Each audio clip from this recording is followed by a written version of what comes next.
Hello and welcome. My name is Pipi the Destructor and I'm here to show you some basic mechanics of the game and some strats that you can develop on your run. But first and foremost, a special shout out to other runners that helped me understand these strats and developing this tutorial. So the other runners will be Trans, Hero, Kornik, Frankie, Borg, Hoyo, Danny, Loner, and Boxer. All of them you can find their runs on speedrun.com/rtcw. Another shout out will be to the developer or one of the developers of RTCW is iwMikeD. He helped us out understanding some bugs and some soft locks, how it works. So I will leave the link of his YouTube channel. Join on our Discord so we can help you out to set up your stuff, or if you have any other issues related to RTCW, it will be the easier way of helping you out. I will leave the link down below. And if you need if you need the help to set up your auto splitter and Livesplit, Hero made a tutorial about it. He also made a tutorial about the versions of the game and what you can do with them. So there's that. Alright, so now I'm gonna explain the difficulty of the game. The main category for RTCW any percent, it will be Death Incarnate. You can choose Don't Hurt Me, that it will be an easier difficulty. The difference between these two is ammo and HP and the accuracy of the enemy. So on the higher difficulty, they get more accurate and you get less HP and ammo. And in the easier difficulty you get more HP and ammo, and the enemy accuracy is worst. So you can choose any of these two. Alright, so now I'm gonna explain the version of 1.45. I will highly suggest using this version because it's super easy to change anything, crosshair, FOV, and your FPS value, show FPS, timer, and etc. You want to have at least 83, or you want to have 83 FPS, not at least, at all times. I'll explain why later on, what's the thing with the FPS. But if you're using the other version, you can type com/_max FPS. And then put it at 83. And then the other value that I will change is our primitives to 2. The primitives is the reason behind that is because the game gets glitchy in some sections when you have it on other values sometimes, and the FPS drops sometimes, so having it on 2 makes the game more smoother. I'm gonna explain now the game accuracy. So game accuracy, you get accurate when you're not moving, but when you start moving, your bullets start going everywhere. So when you're moving, you wanna just tap it and not spraying. If you're spraying, your bullets are gonna go everywhere. So you burst or tap, that's pretty much up to you. So now I'm gonna explain the ammo pickups. So ammo pickups are random. So whenever I pick up a gun, I get different values of ammo when I get the pickup. So that's pretty much it. This ammo pickup RNG is really annoying sometimes later on Chateo, but I will explain what you do if you have a bad RNG in that case. Alright, so now I'm gonna explain doors. You can manually open doors or kick them open. Some doors you can only manually open, like metal doors for the most part, and it's faster to kick them open for the most part. So, but the only issue is there's some doors that if you're not literally next to them, and then you wait a little bit and then kick them, you cannot open them. You can manually open them, but this obviously is faster just kick open them. But they get glitchy and you need to wait a little bit so you can kick them open. So there's that. The other useful mechanic is kicking. Kicking, it's really helpful for some enemies that we can take advantage of kicking them and kill them faster. So yeah, make sure you have your bind kick because he's gonna get the juice later on. Alright, so now I'm gonna explain. Whenever you're inside a band, you wanna jump so you can move faster. And yeah, there's this mechanic. The other mechanic is whenever there's a chair or you need to use a chair, you have to have your grenade out or lugger out or knife out, and then you F and then 3 at the same time, or just and 3 at the same time. And whenever you have the charge, you can reload, so make sure you have your weapon reloaded. And yeah, there's this mechanic that gets useful later on Village 1. Alright, so now I'm gonna explain save loading and how it works. So basically I use a script, so whenever I save twice in one spot, I have 2 saves. So for example, if I made a mistake and I'm saving like there, I'm just gonna fall down and die. But I have a previous save or 2 previous saves that I can just go back to the previous one, and I'm up here again. So it will be quick save 1 and quick save 2. This one and this one. So the way I leave this script on the description, so you can use this. So yeah, this is really useful. For example, whenever you make a mistake of save loading and you end up like dying like that, you can just go back and try again instead of failing over and over, and you have to reload the whole map. Alright, so now I'm gonna explain fast save loading. Fast save loading is a blinking motion without the game save pop-up, so it will be something like this. But the downside is you don't have any way of coming back from this, so you don't have a previous save. That's what I'm trying to say. And people use this fast save loading to make any elevator or truck or other dialogues to go faster. But I don't really like using this mechanic, but it's pretty much there. So that's up to you if you want to use it or not. Check other runners how they use it if you are interested on this. One thing I forgot to mention of any save loading. Whenever you save load, you are avoiding taking damage for 1 second. So if you're falling down, you can avoid taking damage for the fall. Or if you need to go through a force field, you can just go through it and not dying. So it's really useful later on.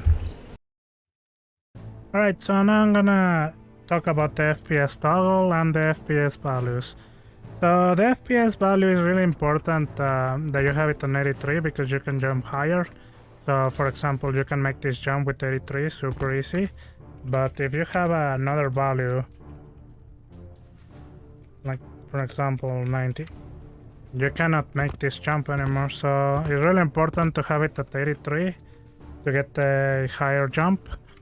The other higher jump or the FPS value will be 142, or if you can use 45 for that purpose. So you see me changing my FPS on my run a lot, and it depends what I'm doing. So on a higher frame rate, I can jump higher, even higher than 83, and shoot faster, like for example like that. The downside is you use a lot of stamina when you're higher, have a higher FPS. So 83 is the sweet spot. You still shoot a bit somewhat fast, but you don't consume that much stamina. And 45, you shoot slower, but you consume less stamina than 83 and 142. So it pretty much depends what you need to change your FPS. I will leave the FPS script down below too. So now I'm gonna explain the low gravity mechanic. You saw me early on, like I had 90 FPS. I couldn't make this jump anymore. So whenever there's an explosion or a barrel explosion, I can make a jump higher. So for example, I will drop my grenade, explode, and I can make this jump super easy. This is really useful later on for some strafes and some trick jumps that I'm gonna explain how to do them and how you take advantage of the low gravity mechanic. Alright, so now I'm gonna start explaining movement stuff. Stamina consumption. Your stamina is this bottom left green bar. So whenever you're using your spring key, you're using it. So it's really important in some situations you consume some stamina. Like you don't use it, just use it all in one go.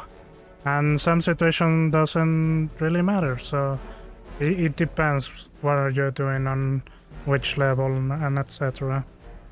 So your spring key uses a lot of stamina if you just hold it, but it can make it easier to make turns to the right or left easier when you're holding your spring key.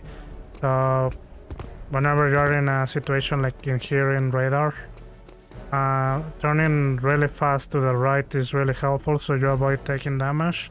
So yeah. Jumping. I'm gonna explain how your spring key jumps makes your jump farther and longer than just holding your normal jump. Normal jump is just jumping without using the spring key. That is my shift key.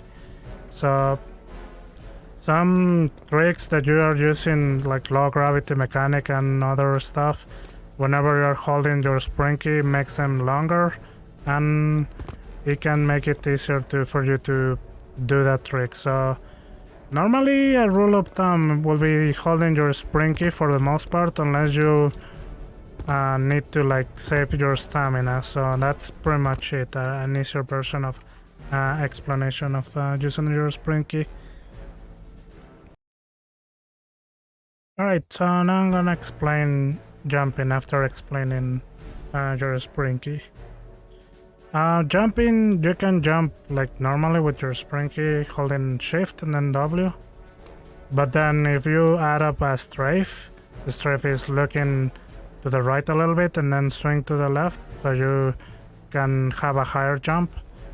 So you normally want to do a small strafe and then start using your spring key and then jump, so you can have a higher jump. So you saw how 1 second I jumped like that, but if I do just like that, I jump way more higher and I can reach further into anything. So yeah, there's that. This is really useful to start building your speed. So you use these principles that I just explained. So you want to look a little bit to the left or to the right.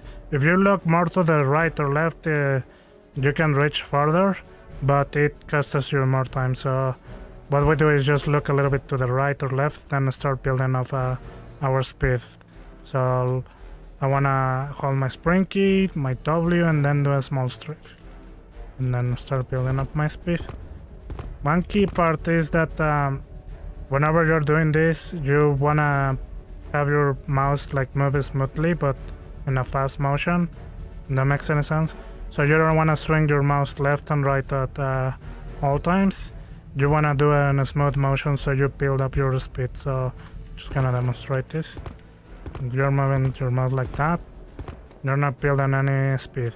But if you move it smoothly, you're gonna start building up your speed. So there's that. So now I'm gonna start explaining crouch jumping. So basically crouch jumping is whenever you're in the air, you're crouching, and then when you land, you're jumping again, and then after jumping, you wanna crouch. This is really useful because it gets you have more control over your character. So whenever you're making a hard right or hard left, you can control where to go. But instead of like normal jumping, you will notice whenever you're doing a normal jumping, you're going in a linear way, and it wants to go in that linear way whenever you're doing a normal way. But whenever you're doing the crouch jumping, it's really useful because it makes it easier for you to start turning more to the right, a hard right.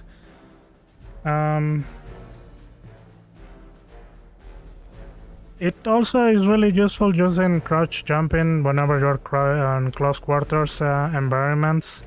So on small rooms, you can fit some gaps that you're not able to fit whenever you're just jumping. You end up bunking something. So whenever you're crouch jumping like this, you can fit a gap that you shouldn't be able to fit. Some rooms are really small and this makes your character smaller whenever you're crouch jumping, so you get away with it and just go through really fast.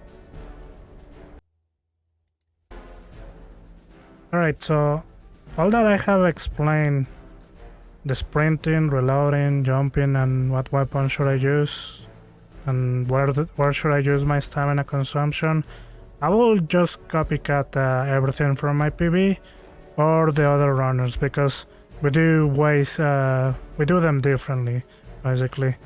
Or just try for yourself, see what works for you, and yeah. The same goes with my keybands, my FPS toggle. I will suggest using it on your mouse buttons if you can, or work something that you can works for you. Same goes with my crouch. I use mouse 2 as my crouch and C. So I was playing multiplayer this game for the longest, so I got really used to use C as crouch. But for speedrunning, it's better to use mouse 2. The reason behind that, if you wanna crouch to the right and then do the crouch jumping to the right, it's kinda awkward to just C. So I do a hybrid. Sometimes you see me using C, and sometimes you see me using mouse 2. I'm just used to this. I adapt basically to the speedruns to use mouse 2. Alright, so this is the end of part 1 of my tutorial. I will do every chapter and upload them in different videos, and you will decide if you want to do harder or safer strats. Join our Discord, and all the links that I just said, or scripts and everything, I will leave them down below. And I will see you guys on the next tutorial. Have a good day. I'll see you guys later. Bye bye.